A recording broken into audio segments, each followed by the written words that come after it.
आप देख रहे हैं लोकोत्तर न्यूज। मैं हूं आपके साथ हर्षिता। मोदी सरकार के कैबिनेट मंत्री डॉक्टर वीरेंद्र खटीक से लोकोत्तर न्यूज ने स्पेशल कवरेज के 1 to 1 किया। तो देखिए मोदी के मंत्री ने सरकारी नौकरियों को लेकर क्या बेहुदा जवाब दिया। पहला सवाल, देश में 26 करोड़ से ऊपर बेरोजगार है, उनको अभी तक सरकारी नौकरियां क्यों नहीं दी गई। तब मोदी के मंत्री ने कहा कि मोदी जी ने देश में स्वरोजगार खोलने युवाओं को प्रेरित किया और आगे बढ़ाया, सभी लोगों को सरकारी नौकरियां देना नामुमकिन होगा।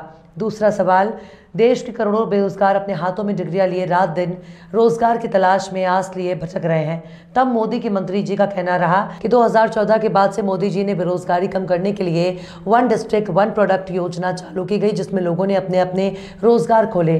तीसरा सवाल, जब उनसे पूछा गया कि सरकारी विभागों में जगह खाली है तो फिर भर्तियां क्यों नहीं है, तब मंत्री का कहना रहा कि सिस्टम सिर्फ सरकारी नौकरियों से नहीं चलता और सभी नौकरियां नहीं मिल सकती, इसलिए अपने अपने स्वरोजगार खोले और सरकारी नौकरियों के भरोसे ना रहें। लेकिन फिर भी 10 लाख नौकरियों को खोलने का प्लान हो रहा है।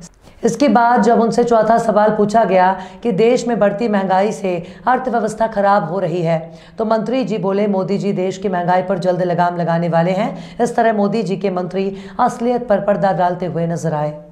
कैबिनेट मंत्री डॉक्टर वीरेंद्र खटीक जी, जिससे हम चर्चा करेंगे, जानेंगे, क्योंकि आज देश में देखा गया है तमाम जो बेरोजगारी है, युवा डिग्रियाँ लिए घूम रहे हैं लेकिन उनको रोजगार नहीं मिल रहा है। मंत्री जी, पूछना चाहूँगा, लोगों को उम्मीद थी और मोदी सरकार को बनाया, मतलब समर्थन दिया लोगों ने, युवाओं ने भी समर्थन दिया था कि उन्हें रोजगार मिलेगा, लेकिन आज देखा जाए तो 26 करोड़ के आसपास पूरे देश में बेरोजगार अपनी डिग्री लिए घूम रहे हैं, उनको रोजगार की तलाश में रोजगार नहीं मिल रहा है। क्या कहेंगे?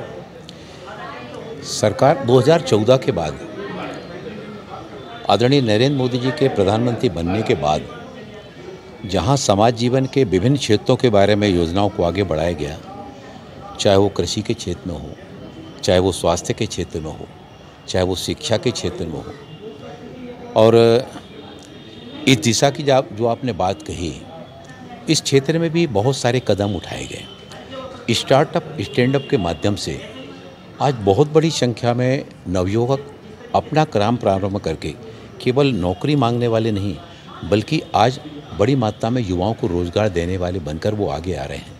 1 डिस्ट्रिक्ट 1 प्रोडक्ट, ये 1 डिस्ट्रिक्ट 1 प्रोडक्ट योजना के अंतर्गत भी सरकार के द्वारा जब इस अभियान को गति दी गई, तो इसमें एक और जहां लोकल प्रोडक्ट्स को बढ़ावा मिल रहा है, वहीं स्थानीय उत्पादों को निर्मित करने के बाद उनको ई-कॉमर्स के साथ जोड़ा जा रहा है।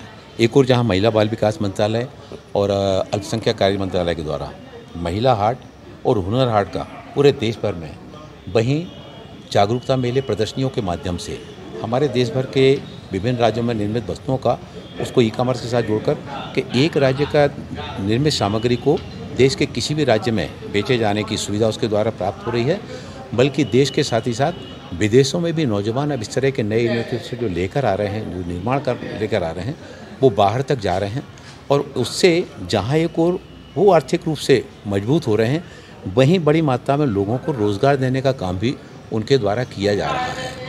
अभी आदरणीय प्रधानमंत्री नरेंद्र मोदी जी का और जिस दिन किसान सम्मान निधि का कार्यक्रम था कृषि महाविद्यालय में, उस दिन अकेले कृषि के क्षेत्र में 3000 स्टैंडअप जो है ना, वो युवाओं के द्वारा प्रारंभ किए। ऐसे हर क्षेत्र में लगातार। और पिछले दिनों आदरणीय प्रधानमंत्री जी के द्वारा जो केंद्र सरकार के विभिन्न क्षेत्रों में लगभग 10 लाख जो स्थान रिक्त थे, उन रिक्त स्थानों को भरने के लिए एक विशेष अभियान चलाया जा रहा है।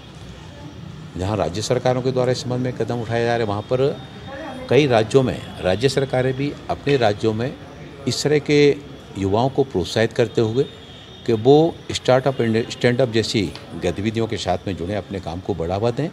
इंफ्रास्ट्रक्चर को जो है ना, आधारभूत समय के युवाओं को प्रोत्साहित करते हुए कि वो स्टार्टअप एंड स्टैंडअप जैसी गतिविधियों के साथ में जुड़े, अपने काम को बढ़ावा दें। इंफ्रास्ट्रक्चर को जो है ना, आधारभूत संरचनाओं का वो पूरे देश में और व्यापकता के साथ में बढ़ाया गया। आज नॉर्थ ईस्ट के वो राज्य जहाँ कभी सपना देखा करते थे कि कभी वहाँ रेल पहुँच पाएगी या वहाँ पर हाईवे पहुँच पाएगा, आज वहाँ पर भी रेल सुविधाओं का विस्तार हुआ। मतलब ये आपका कहना सही है, लेकिन सरकारी जो वैकेंसी खाली उनको भर्ती क्यों नहीं की जा रही है? मैंने बताया कि 10 लाख का तो विशेष रूप से आदरणीय प्रधानमंत्री जी ने केंद्र सरकार के द्वारा जो है ना, उसके लिए अभियान को गति दी और लगातार वो सारे रिक्त स्थानों को भरा जा रहा है। 26 करोड़ बेरोजगार कैसे क्या होगा? अगर वैकेंसी सरकारी अस्पताल में सरकारी वैकेंसी का भर्ती की जाती है तो 26 करोड़ का आंकड़ा बहुत बड़ा होता है। देखिए, केवल सरकारी नौकरियों से ये सिस्टम अकेला चलने वाला नहीं है। निजी क्षेत्र में भी नौजवान आगे आए और उसके लिए आदरणीय प्रधानमंत्री जी के द्वारा जो स्टार्टअप स्टैंडअप जैसी योजनाओं को आगे बढ़ाया गया है, वो इसीलिए बढ़ाया गया है कि नौजवान इन योजनाओं के साथ में जुड़कर स्वयं अपना काम इस तरह का प्रारंभ करें कि वो नौकरी मांगने वाले ना होकर 25-50 लोगों को, दूसरों को रोजगार देने वाले बने। अभी मैं नागपुर गया था, एक दिव्यांग नौजवान, वो दिव्यांग नौजवान जो बचपन से अपने घर पर रहता था और परिवार में जो उसको 2 रुपये 5 रुपये मिलते थे, उसने मात्र 500 रुपये से अपना काम प्रारंभ किया। काम प्रारंभ करके उसने करोड़ों रुपए का अपना व्यापार खड़ा कर लिया। उसमें बहुत बड़ी संख्या में लोगों को रोजगार भी दे रहा था। एक दिन उसके मिल में आग लग गई। आग लग जाने के बाद वो एक तरह से बड़ा तरह से निराश हो गया, लेकिन बैंक वालों ने, बैंक मैनेजर ने आगे बढ़कर के नहीं, तुमने बहुत अच्छे ढंग से मतलब अपने काम को खड़ा किया है, फिर से उसको मदद दी। आज वो दिव्यांग और लगभग अपने उस संस्थान अकेले में लगभग 200-250 लोगों को रोजगार दे रहा है। तो इस तरह से जब व्यक्ति आत्मविश्वास के साथ में काम खड़ा करके दूसरों को रोजगार देने की दिशा में आते हैं तो देश की व्यवस्था भी मजबूत होती है और लोगों को रोजगार का ये सरकार का अच्छा पहल है, लोगों को स्वरोजगार की ओर ले जा रहे हैं, अच्छी बात है। तो लोग अपने रोजगार स्थापित कर रहे हैं, लोगों को भी रोजगार दे रहे हैं। लेकिन देखा गया बेतहाशा महंगाई के बढ़ते देश की अर्थव्यवस्था भी खराब होने की ओर दिखाई दे रही है। इसके लिए उसका क्या कारण है? लगातार महंगाई बढ़ रही है। महंगाई पर भी अंकुश लगाने के लिए सरकार जितने आदरणीय मोदी जी की सरकार में कदम उठाए गए। पहले हमारे यहाँ एक समय स्थिति यह हुआ करती थी कि अनाज की कमी हुआ करती थी। जब हरित क्रांति को बढ़ावा दिया गया तो हमारे यहाँ अनाज की इतनी उत्पादन हो गया कि उसको भंडार कम पड़ने लगे। फिर तेल महंगा होता था, तो आदरणीय प्रधानमंत्री नरेंद्र मोदी जी ने अब किसानों को दलहन और तिलहन, ताकि हम दालें बाहर से हमको बाहर ना बुलाने पड़े, जो हमें हम दालें बुलाते